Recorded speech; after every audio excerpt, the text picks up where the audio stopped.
الحمدللہ وحدہ والصلاة والسلام علی من لا نبی بعدہ۔ سامعین السلام علیکم ورحمۃ اللہ وبرکاتہ۔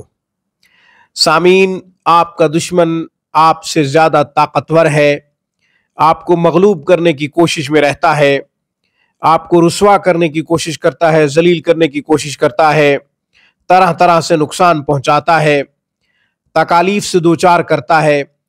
تو یہ عمل بہت ہی خاص ہے جو میں پیش کر رہا ہوں۔ انشاءاللہ آپ کا دشمن کبھی آپ کے ساتھ مقابلہ نہیں کر سکے گا، وہ ہمیشہ مغلوب رہے گا، کبھی غلبہ نہیں پا سکے گا، وہ خود ذلیل و رسوا ہو جائے گا، وہ خود تباہ و برباد ہو جائے گا، اس کا کچھ بھی نہیں بچے گا۔ وہ آپ کو نقصان پہنچانے کی کوشش بھی کرے گا تو نقصان نہیں پہنچا سکے گا، بلکہ الٹا اس کا نقصان ہوگا۔ اس لیے یہ ویڈیو خاص ہے، آخر تک سماعت کیجئے گا۔ چند آیات کا انتخاب کیا ہے قرآن سے، جب تک آپ غور سے نہیں سنیں گے آپ کو عمل سمجھ نہیں آئے گا۔ اس سے پہلے کہ میں عمل بتاؤں اور اس کا طریقہ عرض کروں، ہمیشہ کی طرح درخواست کروں گا کہ آپ خود بھی قرآن کریم پڑھیں، اپنے بچوں کو بھی صحیح حروف کے ساتھ قرآن سکھائیں۔ قرآن کریم کی ایک آیت مبارکہ کا پڑھنا 100 رکعت نفل پڑھنے سے زیادہ افضل ہے۔ علم کا ایک باب سیکھنا 1000 رکعت نفل پڑھنے سے زیادہ افضل ہے۔ اپنی دنیا سنواریں، آخرت سنواریں، اپنے بچوں کی دنیا اور آخرت دونوں سنواریں۔ آن لائن کلاسز کے لیے، علاج معالجہ کے لیے، مشورے کے لیے آپ ہم سے رابطہ کر سکتے ہیں۔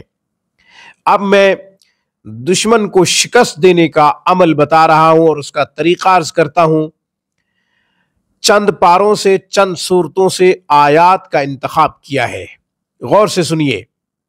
سورہ بقرہ آیت نمبر 246، سورہ آل عمران آیت نمبر 181، سورہ نساء آیت نمبر 77، سورہ مائدہ آیت نمبر 27، سورہ رعد آیت نمبر 16۔ ان 5 آیات کو لکھنا ہے بسم اللہ کے ساتھ، بلکہ معاف کیجئے گا، بسم اللہ نہیں لکھنی، ان 5 آیات کو لکھنا ہے۔ اس کے نیچے آپ نے دشمن کا نام لکھنا ہے اس کی ماں کے نام کے ساتھ، یعنی دشمن کا نام بھی لکھیں اور اس کی ماں کا نام بھی لکھیں۔ پھر دشمن کے گھر میں دفن کرنا آسان ہو تو دشمن کے گھر میں دفن کر دیں، یا اس کے دروازے میں دفن کر دیں، یا پھر اس کے دروازے کے باہر دفن کر دیں، یا اس کے گھر قریب ترین کہیں بھی اس کے گھر کے قریب آپ دفن کر دیں۔ انشاءاللہ آپ کا دشمن کبھی آپ سے مقابلہ نہیں کر سکے گا۔ جادو کروا رہا ہے تو باز آ جائے گا، لڑائی کرنے کی نیت رکھتا ہے تو بھی نقصان نہیں پہنچا سکے گا، مالی نقصان کی نیت رکھتا ہے تو بھی انشاءاللہ مالی نقصان بھی نہیں پہنچا سکے گا۔ عزت، جان، مال، کسی بھی چیز کا دشمن ہے تو انشاءاللہ آپ کا کوئی نقصان نہیں کر سکے گا۔ آپ نے یہ عمل منگل کے دن کرنا ہے یا ہفتے کے دن کرنا ہے۔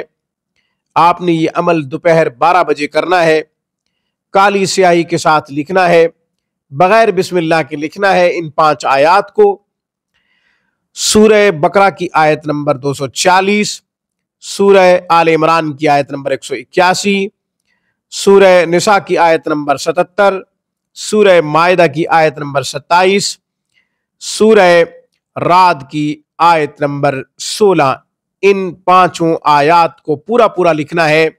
آپ خود دیکھ لیں گے قرآن کریم میں، چونکہ عمل بہت لمبا ہے اس لیے میں نے ان آیات کی خود تلاوت نہیں کی، کیونکہ یہ لکھنے کے لیے عمل دے رہا ہوں، اس لیے ان 5 آیات کو ڈھونڈ لیجئے گا۔ ہم بھی کوشش کریں گے کہ آپ کو سکرین پہ دکھا دیں۔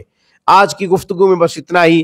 اقول قولی ھذا واستغفر اللہ، وآخر دعوانا الحمد للہ رب العالمین۔